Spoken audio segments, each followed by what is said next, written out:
Hello guys, तो कैसी चल रही है आप लोगों की अभी कंपटीशन एग्जाम की प्रिपरेशन। अभी मैंने कुछ अपने जो लास्ट वीडियोस अपलोड किए हैं उसमें आप लोगों के द्वारा कमेंट्स में कई सारी प्रॉब्लम्स बताई गई है। तो एक प्रॉब्लम जो मेरे सामने बार बार आई है कि सर जब भी हम मॉक टेस्ट देते हैं, जैसे हम कहीं कोचिंग कर रहे होंगे या कहीं हम सेल्फ स्टडी कर रहे हैं या ऑनलाइन कोचिंग कर रहे हैं, कहीं हमने टेस्ट सीरीज ज्वाइन की गई है, तो वहाँ पे कई सारे मॉक टेस्ट होते हैं। तो उन मॉक टेस्ट में सिलेबस आता है, तो सर हमारा वो सिलेबस कंप्लीट ही नहीं हो पाता है। जैसे अभी हमारा आज कोई टेस्ट हुआ और हमें पता लगा कि हमारा नेक्स्ट 21 या 28 डेज के बाद फिर से मॉक टेस्ट होने वाला है और उसमें ये सिलेबस आने वाला है। तो उस टाइम तो हमें लगता है कि ये सिलेबस आराम से हम कंप्लीट कर लेंगे, कि अभी तो हमारे पास 21 28 डेज पड़े हुए, डेली थोड़ा थोड़ा पढ़ेंगे तो हो जाएगा।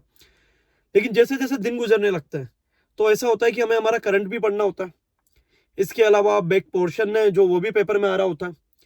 तो धीरे धीरे क्या होता है, दिन तो गुजरते जा रहे हैं लेकिन उस तरह से हमारी पढ़ाई नहीं हो पा रही है, और इवन हम पढ़ भी पा रहे हैं तो सिलेबस उतना ज्यादा कंप्लीट नहीं हो पा रहा है। फिर जब जैसे जैसे 10 दिन 15 दिन 20 दिन निकल गए तो आखिरी के 5 7 8 दिन में जब हम उठा के देखते हैं तो इतना सारा सिलेबस लग रहा होता है कि, और फिर ऐसा होता है कि इस बार भी हमारा सिलेबस कंप्लीट नहीं हो पाया। तो फिर हमारे माइंड में चीजें आने लगती है कि लास्ट टाइम भी जब हमारा सिलेबस कंप्लीट नहीं हुआ था तो हमें लगा था कि अगले बार तो हम अच्छे से प्रिपेयर करेंगे और अच्छे से पेपर देकर आएंगे, लेकिन इस बार फिर से ऐसा ही हुआ, लास्ट टाइम की तरह सिलेबस कंप्लीट नहीं हुआ। और फिर डर लगने लगता है कि लास्ट टाइम हमने हमारे पेरेंट्स को बोला था कि इस बार तो कुछ कमी रह गई थी लेकिन अगले बार हम और अच्छा इंप्रूव करेंगे। और इवन पेरेंट्स को छोड़ो, हमने खुद को भी बोला था कि अगले बार तो हम इंप्रूव करेंगे, लेकिन फिर से वही सब चीजें हो रही है, वही सिलेबस बाकी रह गया है। और जब आखिरी के 7 8 दिन में सर हम और अच्छा पढ़ना चाह रहे थे कि अब तो और ज्यादा एफिशिएंसी से पढ़ना है अपने को, और ज्यादा अच्छा अपना 100% देना है, तो उस टाइम पर उतना अच्छा तो छोड़ो, जो हम स्टार्टिंग के 10 15 दिन पढ़ पा रहे थे हम वैसा भी नहीं पढ़ पा रहे हैं, क्योंकि सिलेबस इतना ज्यादा है, समझ ही नहीं आ रहा है क्या करना है, कोई स्ट्रेटजी नहीं है हमारे पास, कॉन्फिडेंस लो होता जा रहा है और ऐसा लग रहा है कि कहीं अटक से गए हैं। तो हर बार वो एक ही चीज होती जा रही है, जैसे मैं इसको इस तरह से बोलता हूँ कि पेपर फोड़ देंगे वो तो हमारा कांस्टेंट हो गया है, लेकिन नेक्स्ट पेपर वो वेरिएबल होता जा रहा है और समझ ही नहीं आ रहा है कि क्या करना है। तो देखो, इसके बारे में मैं आपको यहाँ पे बताता हूँ कि इसका क्या सॉल्यूशन हो सकता है, हमें ऐसा क्यों लग रहा है, तो हमें किस तरह से पढ़ना चाहिए। तो मैं आपको एक एक करके यहाँ पे सारी चीजें बताता हूँ, आप उन चीजों को बिल्कुल लास्ट तक देखिए, इस पूरे वीडियो को देखिए। 100% मुझे उम्मीद है कि आपको यहाँ पे सॉल्यूशन मिलेगा। तो गाइस, अगर हमें पेपर में इंप्रूव करना है तो पेपर में इंप्रूव करने के लिए हमें कोई खास प्लानिंग करने की जरूरत नहीं है, पेपर के लिए प्लान करने की जरूरत नहीं है। हमें जो चीजें चेंज करनी है वो हमारे सेल्फ स्टडी के पैटर्न में, हमारे पढ़ने के पैटर्न में चेंजेस करना है। अब मैं आपको बताता हूँ कौन कौन से पैटर्न में चेंज करने हैं, तो उससे ऑटोमेटिकली आपका जो स्कोर है, आपकी जो प्रिपरेशन है वो अच्छी होती जाएगी। तो सबसे पहले मैं आपको बोलता हूँ कि आप अपने होमवर्क के पैटर्न में चेंज कीजिए। देखो, होमवर्क के पैटर्न में चेंज का क्या मतलब है, जैसे अभी मान लो आप लोगों को कोई टीचर पढ़ा रहा है और उन टीचर ने आपको आज पढ़ाने के बाद बोला कि बेटा आपको ये 20 क्वेश्चन है और आपको ये 20 क्वेश्चन सोल्व करके आना है। ठीक है, उन्होंने आपको बोल दिया कि ये एक्सरसाइज है या ये क्वेश्चन है, ये इलस्ट्रेशन है, आपको सोल्व करके आना है। तो जब आप सोल्व करने गए तो सोल्व करने में मैं आपको कुछ चीजें बोलना चाहूंगा जो आपको चेंज करनी है। सबसे पहले तो आप उसे होमवर्क मत मानिए। अगर आप उसे होमवर्क मान के करेंगे तो आप उतना अच्छा इंप्रूव नहीं कर पाएंगे। आप उसे होमवर्क की तरह ये मान के चलिए कि टीचर ने आज मुझे 20 क्वेश्चन का होमवर्क नहीं, एक तरह से 20 क्वेश्चन का मुझे पेपर करने को ही बोला है। तो क्योंकि जब हम लोग होमवर्क करते हैं तो होमवर्क करने टाइम पे पता है हम इस तरह से करते हैं, 5 क्वेश्चन मैंने अभी कर लिए, किसी फ्रेंड का फोन आ गया तो उससे बात करने चले गए, बाहर हमारा कहीं घूमने का मन हुआ तो फिर हम कहीं घूमने चले गए, तो उसे हम होमवर्क की तरह मान रहे हैं, तो 20 क्वेश्चन को भी अलग अलग पार्ट्स में कर रहे हैं, तो वहां से उतना आपकी चीजें एफिशिएंट नहीं हो पाएगी। आप उसे 20 क्वेश्चन का होमवर्क नहीं मान के 20 क्वेश्चन का पेपर मानिए, कि मान लो मुझे 20 क्वेश्चन 30 मिनट में करना है और एक क्वेश्चन मुझे करीब 1.5 मिनट में करना है। इससे पहला बेनिफिट तो क्या होगा, जब हम पेपर करते हैं तो पेपर में अपने को कम टाइम में क्वेश्चन करने होते हैं, तो जो कम टाइम में हमें क्वेश्चन करने होते हैं उसकी प्रैक्टिस अभी हमारे होमवर्क में ही होगी। जो आप लोग एक चीज बोलते हो ना, सर वो क्वेश्चन मुझसे पेपर में तो हुआ ही नहीं लेकिन जब मैंने घर जाकर किया तो वो हो गया। बेटा एक चीज तो समझ, तू पेपर में उस क्वेश्चन को 1 से 1.5 मिनट में कर रहा है और घर जाकर तू उस क्वेश्चन को 5 से 10 मिनट में दे दे रहा है, फिर बोल रहा है सर मुझसे घर जाकर तो हो गया। घर जाकर तो होगा ही ना, आपने टाइम कितना दे दिया उसको। तो सबसे पहले आप उस क्वेश्चन को टाइम लिमिट में लेके करो। उससे होगा क्या, जिस तरह की मिस्टेक हम लोग पेपर में करते हैं, जैसे ऐसा होता है ना कि कम टाइम में मुझे ज्यादा स्कोर करना है, तो हम सिली मिस्टेक करेंगे, क्वेश्चन गलत पढ़ लेंगे, जल्दबाजी में बिल्कुल लिखा कुछ हुआ है हम समझ कुछ और लेंगे और सोल्व कुछ और कर लेंगे। तो वही सारी चीजें आप लोग कहाँ करोगे, अपने होमवर्क के टाइम पे करोगे।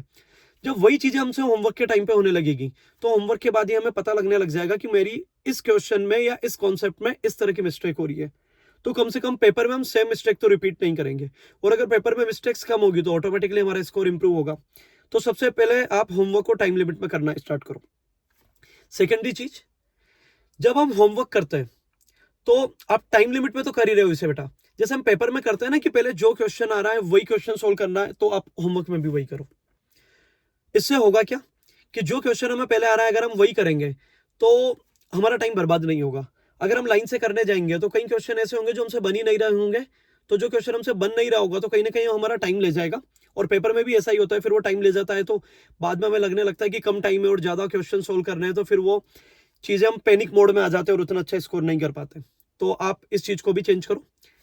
थर्ड पॉइंट आपको जो ध्यान रखना है, कभी भी एक एक क्वेश्चन सोल्व करके अपने को आंसर नहीं देखना है कि एक क्वेश्चन सोल्व किया, थर्ड ऑप्शन आया, हम पेज पलट के देख रहे हैं कि थर्ड ऑप्शन तो आ ही नहीं रहा है, फोर्थ आ रहा है। फिर हमने सेकंड क्वेश्चन सोल्व किया, फिर उसका कुछ आंसर आया, हमने पेज पलट के देखा वो आंसर आ ही नहीं रहा है। अगर बेटा आप ऐसा करोगे ना तो मान लो हो सकता है 20 में से तुम्हारे पहले 3 क्वेश्चन गलत हो गए, तो तुम 4 ट्राई नहीं करने जाओगे क्योंकि तुम्हें ऐसा लगेगा मुझे तो बन ही नहीं रहा है। और जब 4 ट्राई करने नहीं जाओगे तो तुम बीच में चीजें छोड़ दोगे। अब मैं यहाँ पे ये बोल रहा हूँ, अगर आप बिना आंसर देखिए कि क्या आ रहा है सोल्व करते हुए जाओ। हो सकता है आपने 12 क्वेश्चन सोल्व करें, उसमें से आपके 5 ही सही हुए, 7 गलत हो गए और 8 आपसे बने ही नहीं, उससे कोई फर्क नहीं पड़ेगा। लेकिन अगर तुम इस तरह से सॉल्यूशन देख देख के ट्राई करने जाते हैं तो तुम बेटा पहले 3 क्वेश्चन के बाद ही गिव अप मार देते, और जब 3 क्वेश्चन के बाद ही गिव अप मार देते तुम्हें अगले 17 क्वेश्चन का तो पता ही नहीं लगता कि तुम सिली मिस्टेक कर रहे हो या तुम्हें कॉन्सेप्ट ही नहीं आ रहा। तो इस तरह से आप करना स्टार्ट करो। अब ये आपने कर लिया, आपने 20 क्वेश्चन का होमवर्क कर लिया। अब बेटा 20 क्वेश्चन का होमवर्क करने के बाद देखो आपके पास 3 चीजें आई होगी। या तो कुछ क्वेश्चन आपकी इस वजह से छूट गए, आपको टाइम ही नहीं मिला, तो यहां से अपने को सिंपल चीज समझ में आ रही कि कहीं ना कहीं हमारी स्पीड कम है और स्पीड हम प्रैक्टिस कर करके इंप्रूव कर पाएंगे। सेकेंडरी चीज, आपने सिली मिस्टेक्स करी होगी। अब मैं ये बोल रहा हूं बेटा ये सिली मिस्टेक आप अभी पेपर में करने वाले थे, लेकिन आपने इसको पेपर की तरह मान के किया तो सेम सिली मिस्टेक आपने यहाँ कर दी। और जब सिली मिस्टेक हमने यहाँ पर कर दी है तो इस सिली मिस्टेक को आप नोट डाउन करो। नोट डाउन करने के बाद आप जब भी पेपर देने जाओ तो उन मिस्टेक्स को देख कर जाओ, तो होगा क्या पेपर में आप कम से कम सेम सिली मिस्टेक तो रिपीट नहीं करोगे। थर्ड चीज क्या होगा यहाँ पे आपका सिली मिस्टेक और पेपर के अलावा कॉन्सेप्चुअल मिस्टेक, यानी कोई पर्टिकुलर कॉन्सेप्ट मुझसे बन ही नहीं रहा है, तो आपको आज ही पता लग चुका है कि मेरा ये कॉन्सेप्ट कहीं ना कहीं कमजोर है। पेपर के लिए हमको इंतजार नहीं करना पड़ेगा कि पेपर में मुझसे इस तरह के कॉन्सेप्ट नहीं बन रहे थे, हमें आज ही पता लग चुका है। तो जब हमें आज ही पता लग चुका है तो हम अभी अपने इस कॉन्सेप्ट को स्ट्रॉन्ग कर लेंगे और पेपर तक जाते जाते हमारा ये इंप्रूव हो जाएगा। अब इसका देखो एक और बेनिफिट क्या हुआ बेटा, जैसे अभी तुमने डेली बेसिस पे होमवर्क किया और अभी आपका मान लो 20 डेज तक टीचर ने पढ़ाया कोई चैप्टर और आपका 28 डेज के बाद ही ये चैप्टर आने वाला है पेपर में। तो जब तुम आखिरी के 7 डेज में देख रहे होंगे ना कि मेरे इस चैप्टर में क्या क्या चीजों में कमी थी, तो तुम्हारे पास पूरा एनालिसिस होगा कि मैं ये सिली मिस्टेक करता था, तो सेम सिली मिस्टेक तुम पेपर में रिपीट नहीं करोगे। सेकेंडरी चीज तुम्हें ये पता होगा कि तुम्हारा ये वाला कॉन्सेप्ट वीक है, तो इस वाले कॉन्सेप्ट को तुम क्या करोगे बार बार थोड़ा पढ़ के स्ट्रॉन्ग कर लोगे। इसके अलावा एक और बेनिफिट होगा बेटा ये कि आप एक होमवर्क कॉपी मेंटेन करोगे। जब हम लोग, मैं बोल रहा हूँ ना आपको पेपर करना है तो आप एक होमवर्क कॉपी मेंटेन करना। होमवर्क कॉपी मेंटेन करने का बेनिफिट क्या होता है, देखो अभी तो मान लो आपने कोई क्वेश्चन सोल्व कर लिया, हो गया। अब 6 महीने बाद जब हम सेम क्वेश्चन सोल्व करेंगे ना तो गारंटी नहीं है कि हमारे सारे क्वेश्चंस बन जाएंगे। हो सकता है आपके वही क्वेश्चन गलत हो जाए, वही क्वेश्चन आपसे नहीं बन रहे हो जो आपने 6 महीने पहले करे थे तो बहुत इजीली बन गए थे। तो हो सकता है उस समय आपके पास आपके कोचिंग का लिटरेचर हो या आजकल सब कंटेंट हमें नेट पर अवेलेबल होता है, आप वहां पे सॉल्यूशन देख लो। लेकिन जब हम खुद के द्वारा सोल्व किए हुए सॉल्यूशन देखेंगे तो उन्हें देखने पे हमें एक फटाफट चीजें क्लिक होगी, और जैसे ही हमें वो देखने पे क्लिक होगी तो हमें समझ आ जाएगा कि हम इस तरह से क्वेश्चन सोल्व कर रहे थे। तो होमवर्क कॉपी मेंटेन करना एक बहुत जरूरी है। नेक्स्ट थिंग जो हमें चेंज करनी है गाइस वो है कि जब भी आप मॉड्यूल या शीट सोल्व कर रहे होंगे अपने कोचिंग की या कहीं से भी, तो आप उसको टैगिंग दो। देखो टैगिंग का क्या मतलब है, जैसे मान लो अभी फिजिक्स में हमारे 2 चैप्टर होते हैं, काइनेमेटिक्स और इलेक्ट्रोस्टैटिक्स, दोनों काफी बड़े चैप्टर होते हैं। अराउंड जब हम इनकी क्वेश्चन प्रैक्टिस करते हैं, जब हमें क्लास में पढ़ाया जाता है तो लगभग हम 400-500 क्वेश्चन ट्राई करते हैं। तो अभी तो आप लोगों ने ट्राई कर लिया, मान लिया आज के 6 महीने बाद आप लोगों के मेजर पेपर चल रहे हैं और उसमें आपके 10 चैप्टर आ रहा है, उसमें एक काइनेमेटिक्स भी, आप समझो आप 10 चैप्टर है फिजिक्स के, उसमें केवल एक सिंगल काइनेमेटिक्स है और उसके 500 क्वेश्चन है, और आपको 2 पेपर के बीच में 3 दिन का टाइम मिलेगा क्वेश्चन सोल्व करने के लिए। तो उस टाइम पर हम 3 दिन के अंदर इतने क्वेश्चन तो सोल्व ही नहीं कर पाएंगे कि 10 चैप्टर तो फिजिक्स से, केमिस्ट्री, बायो तो बहुत दूर की बात है। तो उस टाइम के लिए आप लोग अभी टैगिंग करो। देखो टैगिंग कैसे, जब मैंने अभी आप लोगों को बोला कि आप लोगों को क्वेश्चन सोल्व करना है, तो कुछ क्वेश्चन ऐसे होंगे जो बेटा बिल्कुल देखते ही बन जाता है, फॉर्मूला बेस है। तो उन क्वेश्चन में हमको ना प्रॉब्लम आज है, ना प्रॉब्लम अपने को आगे आएगी। हमें जो मेन प्रॉब्लम आने वाली है वो अच्छे क्वेश्चंस में आने वाली है, क्योंकि इजी क्वेश्चन तो हमको आज भी देखते ही बन जाएगा, 6 महीने बाद भी बन जाएगा। तो उन क्वेश्चंस को तो अपने को क्या करना है, इजी टैगिंग देनी है। कुछ क्वेश्चन ऐसे होंगे जिनको हम प्रैक्टिस करते जाएंगे, तो प्रैक्टिस करने के बाद हमसे 2-3 बार में ट्राई हो जाएंगे, तो उनको हम कुछ टैगिंग दे सकते हैं कि हमें मीडियम लेवल के लगे। एक अपने को टैगिंग देनी कि जिन क्वेश्चन का हमको कुछ अता पता ही नहीं लग रहा है, उनको हम टैगिंग देंगे टफ। तो जब मैं बोल रहा हूं ना कि पेपर पे टाइम पे आपको आखिरी में 2-3 दिन में बिल्कुल कुछ मिनिमम क्वेश्चन ट्राई करके जाना है, तो आप उस टाइम पर इन्हीं क्वेश्चन को ट्राई करके जाओ जो मीडियम और टफ है। क्योंकि देखो इजी तो बेटा आप लोगों को बार बार बन ही जाएगा, लेकिन जब हम मीडियम और टफ है वो भी बार बार करते जाएंगे ना, तो उसका कॉन्सेप्ट हमारे माइंड में जाके सेट होने लगेगा और एक टाइम के बाद वो क्वेश्चन भी हमको इजी लगने लगेंगे। तो आप टैगिंग करना बहुत जरूरी है, ये हमारे लास्ट में बहुत काम आएगा। इसके अलावा एक चीज और बेटा, शॉर्ट नोट्स बनाओ। शॉर्ट नोट्स बनाने का फायदा क्या होगा, जैसे अभी मान लो कोई चैप्टर है उसके 200 पेज है 200 पेजेस में, तो अभी 200 पेजेस अभी तो हम पढ़ पा रहे हैं, लेकिन आखिरी के वही मैंने बात बोला कि आपको 3-4 दिन में पढ़ना है, तो उस टाइम पर क्या करना है, तो उस टाइम पर आप पूरे 200 पेजेस नहीं पढ़ पाओगे। तो उसके लिए आप क्या करो, शॉर्ट नोट्स बनाओ।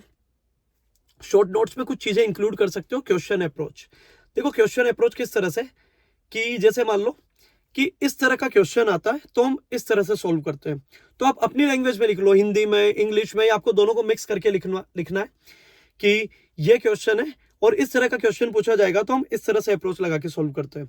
इसका काफी ज्यादा बेनिफिट मिलेगा। इसके अलावा आप एक और चीज कर सकते हो जो मुझे लगता है कि बच्चों को काफी ज्यादा फायदा देने वाली है।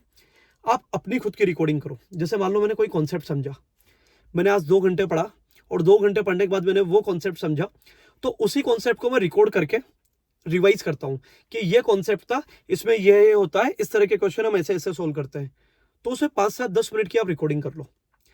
अब जब आपको वही चैप्टर रिवाइज करना है तो खुद की रिकॉर्डिंग एक बार प्ले कर लो। जैसे हम खुद की रिकॉर्डिंग प्ले करेंगे तो फटाफट हमारे माइंड में कॉन्सेप्ट रिवाइज होता जाएगा।